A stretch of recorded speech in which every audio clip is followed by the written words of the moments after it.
এইটা একটু শেয়ার করতে চাই, লোভ সামলাতে পারছি না, করব। নবী মুসা আলাইহিস সালাম একদিন বক্তব্য দিচ্ছেন। কি দিচ্ছেন? বক্তব্যকে আরবিতে খুতবা বলা হয়।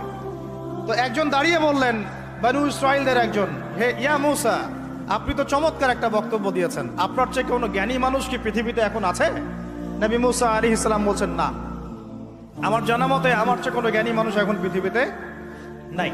স্বাভাবিক, কারণ তিনি তখন নবী, নবীর কাছে আল্লাহর ওহী আসে, তিনি সবচেয়ে জ্ঞানী হবেন, স্বাভাবিক।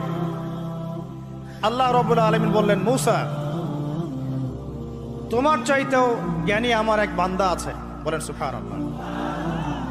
নবী মুসা আলাইহিস সালাম যখনই শুনতে পারলেন যে আমার চেয়েও জ্ঞানী একজন বান্দা আছেন, তিনি বললেন যে আমি তার সাথে দেখা করতে চাই, আমি তার সাথে দেখা করতে চাই। যুবকরা শোনেন, জ্ঞানী মানুষের সন্ধান পাওয়ার পরে নবী মুসা নবী হয়েও দূর দূরান্ত সফর করেছেন ওই জ্ঞানী মানুষের সাথে সাক্ষাৎ করার জন্য।